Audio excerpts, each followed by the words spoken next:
Hey, salut, c'est Major Mouvement, j'espère que tu vas bien mon petit YouTube. Aujourd'hui j'ai envie de te faire une vidéo assez rapide où on va parler d'un truc que je trouve absolument fascinant, c'est l'injonction au sport. Fais du sport, c'est bon pour la santé, faut que tu fasses du sport, si tu veux perdre du poids, pour pouvoir être en bonne santé, faut forcément être musclé et ainsi de suite. Tu les as déjà entendus, certaines de ces phrases, j'ai pu les prononcer, et pourtant, certaines de ces phrases ne sont pas aussi bonnes qu'on le pense. Il y a quelqu'un qui m'appelle, on ne répond pas tous de la même manière à ces injonctions. Ça faisait un moment que j'avais envie de la faire, et puis finalement, derrière chaque problématique se cache une opportunité. Pour être tout à fait franc, je devais sortir une grosse vidéo, elle a pas eu le temps d'être finie, du coup je me suis dit, bah pas de problème, je vais faire une vidéo à l'ancienne, parce que moi ça me tient à cœur de pouvoir regarder des vidéos un peu en mode low budget, low prod, juste, tu vois, là je vais faire très peu de montage, je vais juste te parler à cœur ouvert, te dire ce que je pense. Ça m'intéresse de pouvoir garder une vraie authenticité dans nos échanges, et notamment sur les sujets qui me tiennent à cœur. En fait, ce qui m'a fait déclencher cette réflexion, c'est une vidéo que vous avez peut-être vu passer sur les réseaux sociaux. Je pense qu'il y a une partie d'instrumentalisation derrière les auteurs de cette vidéo qui veulent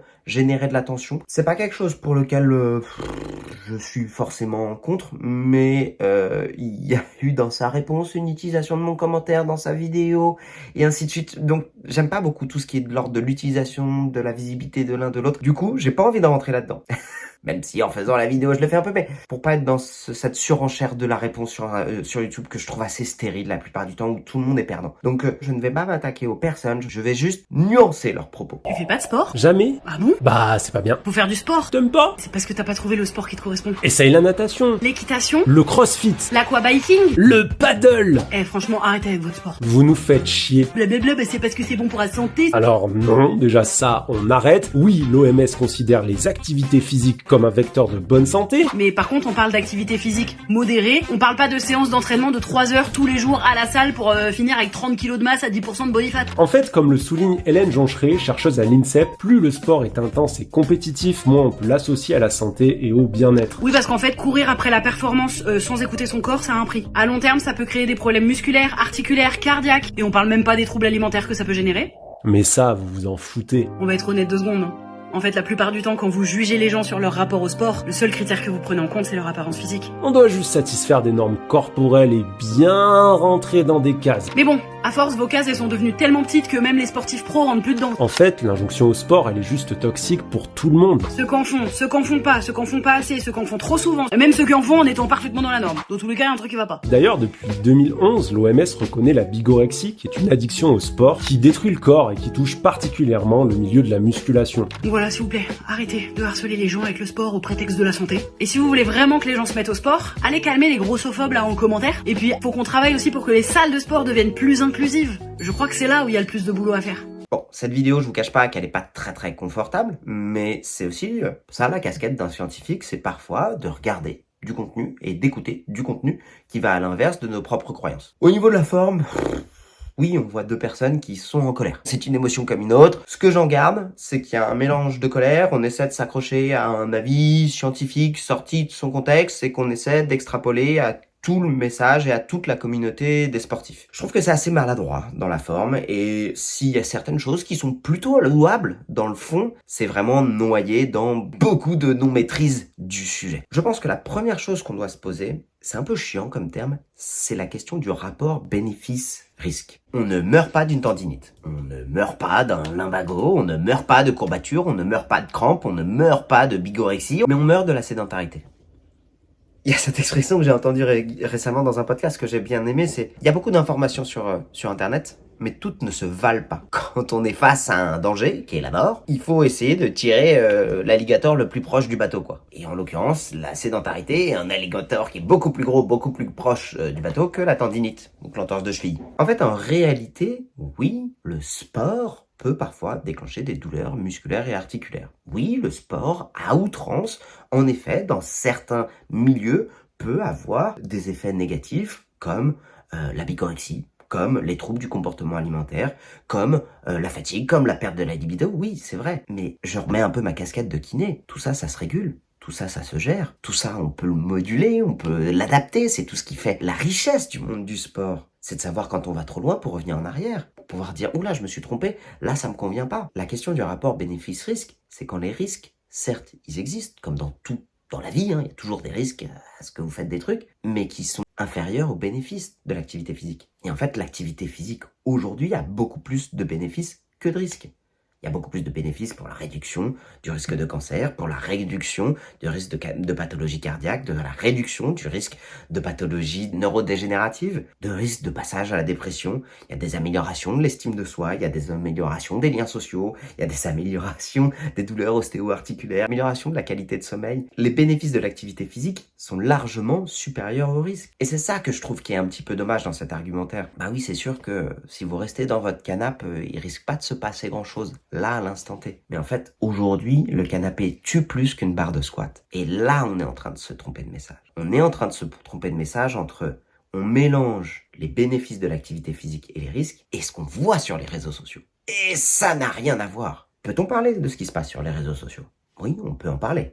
Et y compris la communauté des gens de la musculation, du fit game et ainsi de suite, déplore ce qui se passe en partie sur les réseaux sociaux. Je suis tombé sur cette vidéo d'un mec qui dégomme une bouteille de whisky juste avant d'aller au sport et qui va juste après taper des perfs qui sont, il faut se le dire, quand même assez impressionnantes. Le mec pousse même le vice et nargue les gens en disant « À ce qui paraît, l'alcool ruine ta progression, alors pourquoi est-ce que je suis plus fort que toi ?» Ah bah si ça c'est pas un flex de zinzin, tu me diras ce que c'est. Today we've got Lily going through a little back workout with a decent set of pull-ups. But if you listen closely, you can hear the pitter-patter of insecurity in the comment section. Try that with your legs hanging straight down. The old mullet. Wow, you don't look weird at all. Well, you did 0. Really, your form must be so good yourself. Let's see it. Okay, let's see that squat form. I'm not gonna lie, that just looks like a dog taking a big... Si on regarde ce qui se passe sur les réseaux sociaux, on va mettre le pied dessus, l'injonction au sport. Ok, je pense qu'il est important de comprendre que si 95% des gens ne font pas assez de sport, et du coup ne bénéficient pas suffisamment des bénéfices du sport, 5% des gens font suffisamment de sport. Et au sein de ces 5%, il y a parfois des comportements qui ne conviennent pas trop, y compris à de la santé. Des excès de sport, trop de comparaisons, d'utilisation de produits qui conviennent pas, j'en fais beaucoup trop et du coup ça a des effets négatifs sur mon corps. Oui, c'est une réalité. Rien qu'on ne sache déjà, quoi. On en arrive du coup à cette question. Si on divise, les gens en deux populations. Ceux qui ne font pas assez de sport et ceux qui en font suffisamment, voire ceux qui en font trop. Personnellement, je fais partie plutôt de ceux qui en font suffisamment, voire ceux qui en font un petit peu trop. On n'a pas tous les mêmes critères de motivation. Moi, quand je regarde une vidéo de sport, j'attends qu'elle me donne envie de me sortir les doigts de cul. J'attends qu'elle me mette parfois plus bas pour que j'ai envie de lui prouver à quel point elle a tort. Quand je passe en mode compétiteur, dans ma tête, ce qui me motive, c'est de me dire « T'es pas bon, prouve-leur que t'es meilleur. » Ma psyché est faite ainsi et je ne suis pas le seul. Maintenant, est-ce que cette logique de dire « T'es pas bon et prouve que t'es le meilleur », elle convient aux 95% des gens qui ne font pas assez de sport? Très probablement que non. Et c'est là où parfois en tant que sportif on peut se tromper. C'est que ce qui fonctionne pour nous ne fonctionne pas pour tout le monde. Et si on devait comparer, par exemple moi ce qui m'anime dans la motivation, c'est presque une forme d'énergie négative. C'est du diesel. Est-ce que si vous mettez du diesel dans un moteur à essence, ça va le faire fonctionner? Non, ça va le mettre en panne. Est-ce que quelqu'un qui a du mal à se motiver, qui a du mal avec l'estime de soi, et vous lui dites « T'es qu'une grosse merde, t'y arriveras jamais, et si jamais tu fais pas 4 tours de terrain, 3000 burpees, j'en sais rien, t'arriveras à rien dans ce monde », eh ben lui, ça va le faire plonger. Et j'ai pas honte de vous dire que la plupart des conseils que je donne à mes patients ne sont pas ceux que je m'applique à moi-même. Quand j'ai un patient en face de moi, je vais prendre 20 à 25 minutes d'écoute pour essayer de comprendre à quel moteur de motivation il va le mieux répondre. Quel profil de personne j'ai en face de moi. Si j'ai en face de moi un crossfitter, un pratiquant de muscu, un rugbyman, un jujitsuka, un trailer, un ultra trailer, je sais qu'il va avoir plutôt la même logique que moi. Et lui, la plupart du temps, je vais avoir un discours plutôt pour essayer de le freiner dans ses activités. Et je sais qu'il va plutôt avoir des douleurs liées à de la surcontrainte. À l'inverse, si j'ai quelqu'un qui est très sédentaire, qui n'a pas fait de sport depuis 25 ans, qui a des difficultés pour réguler sa vie, pour se mettre à l'activité physique, je vais avoir beaucoup plus un discours qui va l'accompagner, qui va essayer de la comprendre, qui va essayer de comprendre ses freins. Et je crois que l'erreur, elle est là. Derrière le mot injonction au sport, on essaie de sortir du contexte, ce qui convient aux 5% des gens qui aiment se mettre dans le dur, et dire, voilà, en fait, vous nous mettez ça dans la gueule. Et malheureusement, et c'est là où j'en viens, les réseaux sociaux ne font pas le filtre de cette injonction. Un message égal est desservi à tout le monde, peu importe quels sont leurs moteurs de motivation. L'explication, elle est relativement simple. Prenons une personne A qui est attirée pour sa progression par des entraînements de mecs mecs ou nanas, qui ont des physiques secs et musclés. Il va cliquer dessus, l'algorithme va comprendre que c'est ce qui l'intéresse, lui il va vous le proposer. sans savoir si vous aimez ça ou non. À l'inverse, en effet, quelqu'un qui, au départ, va dire « Oh tiens, ce physique-là, j'aimerais bien l'avoir, je vais cliquer dessus. Oh tiens, encore un physique impressionnant, je vais cliquer dessus. » Et l'algorithme va proposer encore et toujours ce physique qui t'a interpellé dès le départ. Et du coup, sans t'en rendre compte, au bout d'un moment, tu vas avoir l'impression que toute la fenêtre du monde extérieur que tu as, c'est que des gens qui sont extrêmement secs, musclés, avec des physiques impressionnants. Seulement, pour la première catégorie, ça va être des gens où ils vont se dire « Ah tiens, ça va m'inspirer et je vais essayer de faire pareil. » L'autre, ça va créer une comparaison et ça va juste les faire sentir de moins en moins bien, de se dire « J'ai pas ce physique-là, j'ai pas ce physique-là, j'ai pas ce physique-là. » Et je crois qu'en fait, ces injonctions pour certains, ce sont des sources d'inspiration. Ces injonctions, pour d'autres, ce sont des sources de comparaison. Et j'aime bien cette citation. La comparaison, c'est le voleur de la joie. Si quand je regarde ces photos-là, je me dis « Cool, j'ai envie d'y aller. » Moi aussi, j'ai envie, en étant équilibré, dans ma vie perso, dans ma vie pro, dans le rapport à mon corps, j'ai envie moi aussi d'atteindre ces objectifs-là.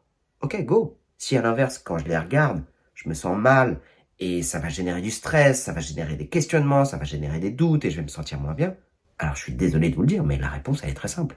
Mettez sur Instagram, activement, ce type de publication ne m'intéresse plus. Je ne veux plus les voir.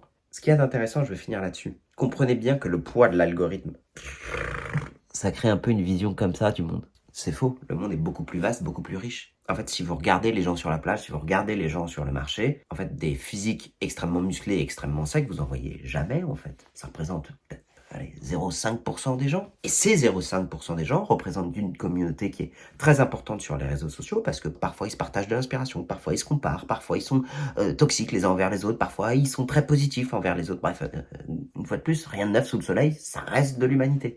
Mais ils ne représentent pas tout le monde. La norme des gens, les gens normaux, on ne bouge pas assez. Et on n'est pas assez musclé. Et on ne fait pas assez de sport. Et parce qu'on ne fait pas tout ça, je pense que la question qu'on doit se poser, c'est individuellement, qu'est-ce qui peut m'inciter, moi, à changer? Si je fais trop de sport, qu'est-ce que je vais chercher? Qu'est-ce qui se cache derrière cette motivation permanente à changer? Est-ce que j'essaie d'avoir un changement extérieur de quelque chose qui vient plutôt de l'intérieur? J'en sais rien, de mon passé, de mon vécu, que j'essaie de combler. Est-ce qu'au contraire, je suis parfaitement équilibré, ça me va? J'accepte que mon corps vieillisse et qu'il bouge et juste l'entraînement me fait du bien de sentir que mon corps exprime toutes ses compétences et que je me sens bien dans ma tête et dans mon corps. Ou au contraire, je ne bouge pas assez, je me sens pas hyper bien dans mon corps, je me sens pas hyper bien dans ma tête, mais je sens que j'ai des freins intérieurs, une fois de plus, en fonction de mon passé, de mon histoire, de mes blessures, qui fait que j'arrive pas à m'y mettre. Ok, je vais me faire aider. J'en parle à mon médecin G. Est-ce que mon médecin G est la personne la plus compétente pour m'aider au sport? En tout cas, c'est une bonne porte de passerelle, c'est une bonne première passerelle. Je peux en parler à mon kiné, à mon enseignant en APA, je peux en parler à mes amis, je peux en parler sur les réseaux sociaux. Tiens, j'ai envie de me faire du sport, qu'est-ce que je peux faire? Tout ça pour vous inviter juste à un peu plus de réflexion, de dire, on est tous différents. Et je crois que c'est une erreur fondamentale d'essayer d'avoir un outil qui conviendrait à tout le monde. C'est faux. Je crois vraiment en 2024 qu'on doit essayer de faire appel à notre individualité, non pas pour se dire je m'oppose aux autres, mais je veux dire en fait je suis un peu différent des autres et c'est normal en fait. Libre à moi de voir comment ce message me correspond et s'il me correspond pas, c'est juste qu'il m'était pas destiné, je passe à autre chose. Bref, écoutez, j'espère que cette vidéo vous aura plu, elle était clairement complètement improvisée, mais ça me plaît, comme je vous l'ai dit, de temps en temps de vous parler un peu plus à cœur ouvert et de pas avoir que des vidéos ultra préparées. Je trouve que cette spontanéité pour le coup en tant que créateur de contenu, moi elle me manque et je trouve que depuis que j'ai passé la barre des millions, ça m'a mis un peu une forme de pression, de toujours faire plus, de toujours faire mieux et tout. Et je me dis c'est pas forcément ce pourquoi vous avez signé en vous abonnant. Parfois vous avez juste besoin d'un mec qui se filme dans une chambre d'hôtel pendant ses vacances et qui vous raconte ce qu'il a à vous raconter sur le cœur pendant la sieste des gosses. Allez, portez-vous bien, faites du sport, et si vous y arrivez pas, faites-vous accompagner, et parlez-en. Ici, il y a une communauté qui est super cool, si vous voulez. Allez, ciao.